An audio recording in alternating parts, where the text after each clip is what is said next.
I came from Edmonton as one of the delegates attending this conference. In the spirit of this reconciliation and healing conference that has brought all of us across the province, I just want to acknowledge the Group 5, the amazing group that has worked diligently, deliberating on the issues that are affecting our communities. I want also to acknowledge the team, the Leadership Council, the Action Group for putting this conference together. I want to acknowledge the donors for standing behind our communities. We will be presenting to you the last one, but we're not going to be talking about the issues that much, because most of you have actually talked about it. Let me talk about the topic of discussion. Group 5 is discussing community integration challenges, youth crime, drug, alcohol,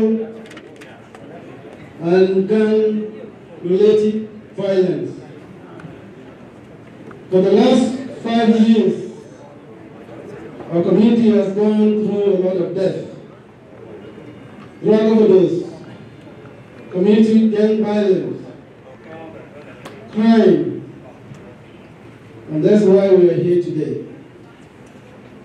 And before we move forward, I want to acknowledge that for us to move forward as a community, I stand before you, first of all, as a South Sudanese, as a Canadian. I want to say we, the South Sudanese community, we have done wrong for ourselves, not here in Canada, but back in South Sudan.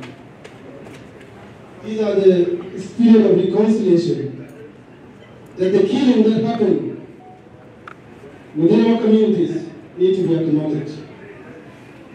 Therefore, for us to move forward, as the last group, I'm not representing the government.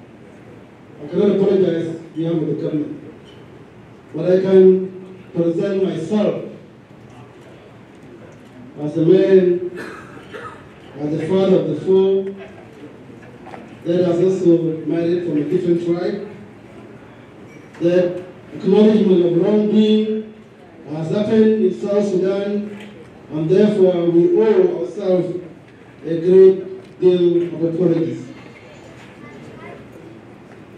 I think this can be accepted with a round of applause because we have done wrong. The issues that we are discussing are many, diverse, critical, and most importantly, we will not move forward if we cannot discuss them. Identifying the root causes and discuss community integration challenges are very vital to our survival as a Sudanese Canadian, survival as a first generation of Sudanese Canadian, and also survival for the next generation to come. And that is my family, my kids, your kids, and the next generation. The first South Sudanese that have arrived in these countries have not fully briefed the new arrival of how the system works. Parents lack proper knowledge and development in school. Kid is struggling to get help of the homework. That results in the dropping out of school because of the bullying, the drugs, peer pressure, because of the color of your skin.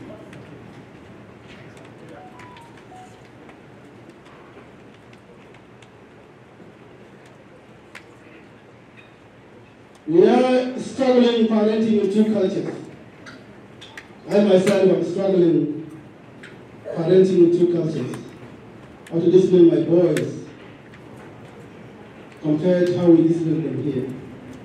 And most of you feel the same thing. The language barrier. I can say I'm fortunate enough when I came here, I can speak a little bit of English. But some of the community's members came from the language difficulties that actually struggling to integrate the system. Recognizing our education credential was mentioned here as part of the theme, part of why we are going to integrate it fully into the Canadian system. Drug abuse, or men, we, the men, we are going to Clubhouse. Now is another team watching. We're spending time discussing politics in South Sudan, while we're not spending much time discussing issues within our communities. Something needs to be changed. These are factors of the challenges that we have. Relationship breakdown was mentioned. Parents will have connection with their children. It's not hard. Some of the parents have connect. You know, when we live with close tight families, you can't not talk with the kids. It's very hard to connect with them.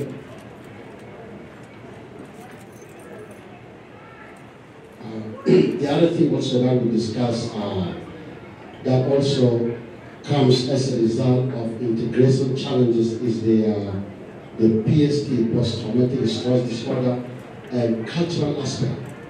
In most of our Sudanese cultures, mentioned, it was discussed earlier, we don't talk about depression, we don't talk about stress. Because as a Sudanese man, you are supposed to be strong enough and don't think that you're depressed. That's why sometimes you see many Sudanese men working and talking alone. You see them sometimes, their head is moving. You don't know what they're talking about. They're depressed, but they don't talk about it. That's the issue. And most of the things that we discover also due to these settlement challenges with the Sudanese, with most of our people, is that we don't talk about these issues until they explode. And when they explode, you know how when bomb explodes, you know what it causes. It will cause disaster in the family. Children are shattered. The wife is shattered, the husband is shattered, and then there's a blame game. So the wife will blame the man will blame the wife, and it goes on, and the kids are lost. So this is the issue because we don't deal with these issues head-on solution because our culture is just preventing them. And then the other thing we discuss about lack of employment. I work in the field of settlement for a long time, and I can do a comparative analysis between our own African, or rather come down to Sudanese, South Sudanese immigrants and other cultures. Other cultures are going very fast, employment and everything. Most of us came, we have no idea of this resume. This resume concept doesn't exist in our culture. And in our system, you go to workplace, you talk directly to the boss and you're hired right away. Or sometimes either someone has to bring you in to work. You don't have to go through that system. So most of us lack this proper step to go through those credential process, resume process, interview skills, how to present yourself. You don't have those things. So it causes a lack of employment. And also there's a lack of financial stability. Most of us are not stable financially because most of us are taking care of generations. You will see a Sudanese man like me, they are working 2-3 jobs because it's not only a family, you are taking care of people back home. So it's so difficult for you to survive, to have this financial stability right here in Canada. Most of us, if you talk about them, many people are now here, they are dealing with collection agencies right here because they cannot, there's no financial stability. We talk about family breakdowns already.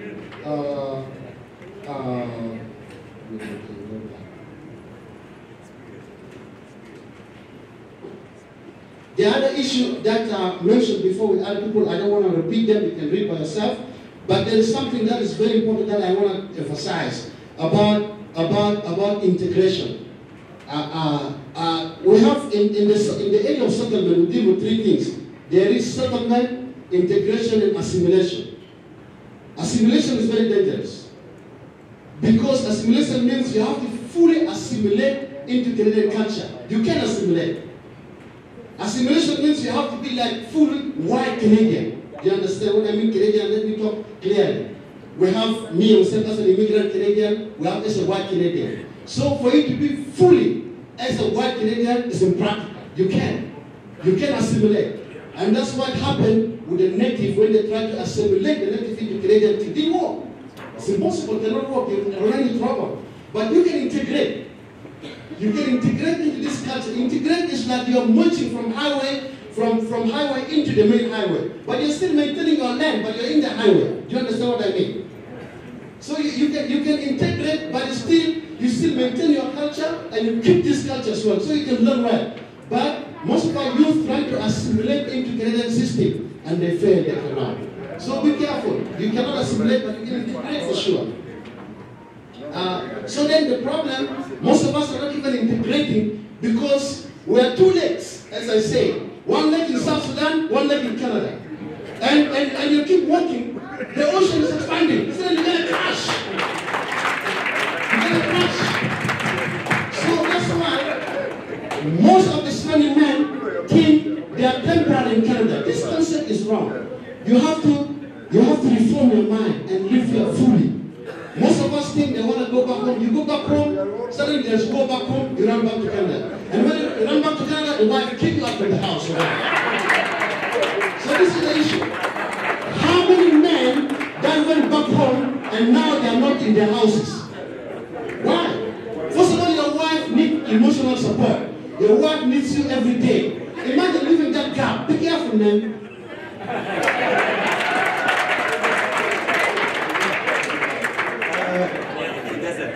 We have to go sustainable solution. We are coming to conclusion. To provide sustainable solution, our recommendations. We have acknowledged, and I have acknowledged, the wrongdoing earlier. This is the first step.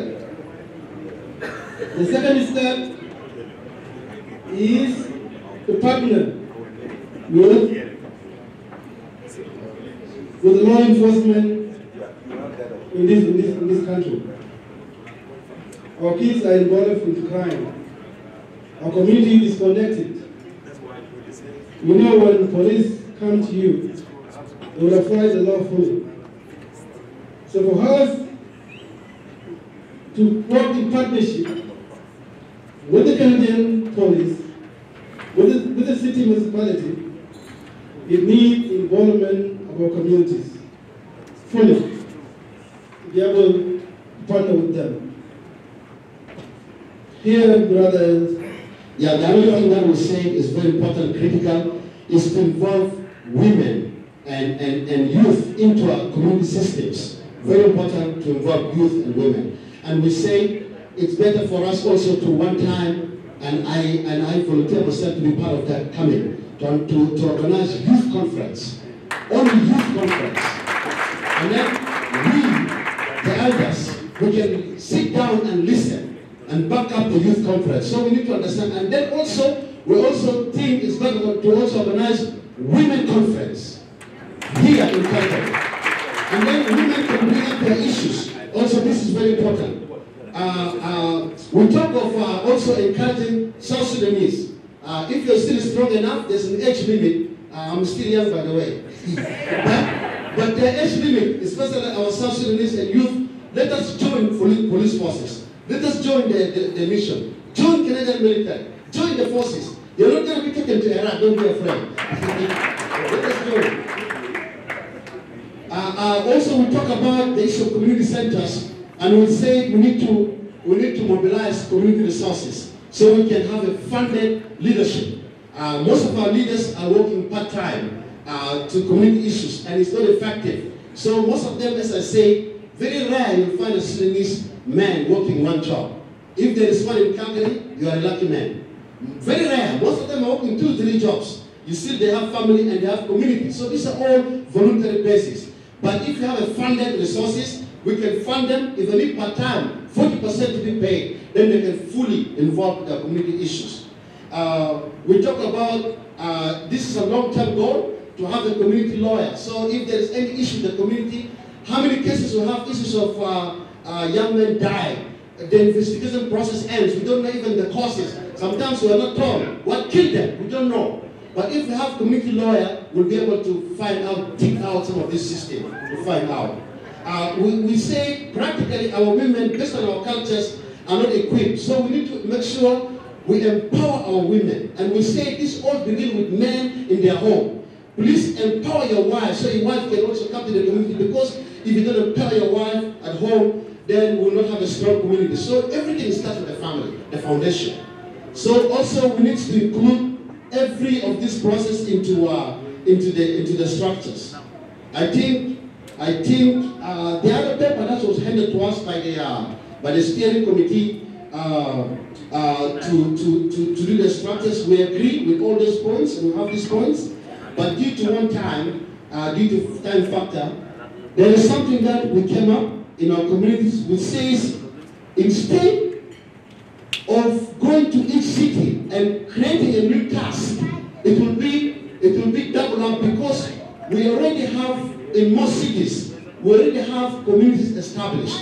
Why don't we go to these cities? Like for instance, if you come to Red Deer, we are fully equipped, fully established. Whatever we have a task from the group, we can do it, implement very practically. So come to the cities and see what they have already and on the ground. So we can work from, we can use the process bottom-up approach instead of top-down approach. So let us go to each city and work from below upward. We have to compliment the presentation. The common denominator that we have heard from all the speakers, from all the presenters, is the Community Resource Center. You know, there is a dream, I think the Mumbai Watch was dreaming about building a baseball team. Every night it will come. They build that they will come. The gentleman that spoke here earlier give out the task. Build and they will come. Establish and the youth will come. The proposal is this. Since we are not trustworthy to handle the issues of financial, we can find a trustee that will work to keep the money of South Sudanese community to where the establishment of community resource center across Albania. Because there's an issue of trust. And for this to happen, it is very, very important that we can find or hire a trustee to handle the resources, purposely establish the community centers. Ladies and gentlemen, it was an honor to stand before you, me and my team, to present these issues that we have today. When we go from here, the last proposal is this: we are the delegate from the cities. We propose that our job is to go and hold a mini healing and reconciliation conference in each city. So that next time when we come, this room will be full. Follow up with us, the Action Plan Committee. We will do that. I have volunteered myself in the Newton to be part of this healing and reconciliation in our city. Thank you. Thank you very much. Thank you so much. Group number 5. These are amazing points. Thank you. Let's give them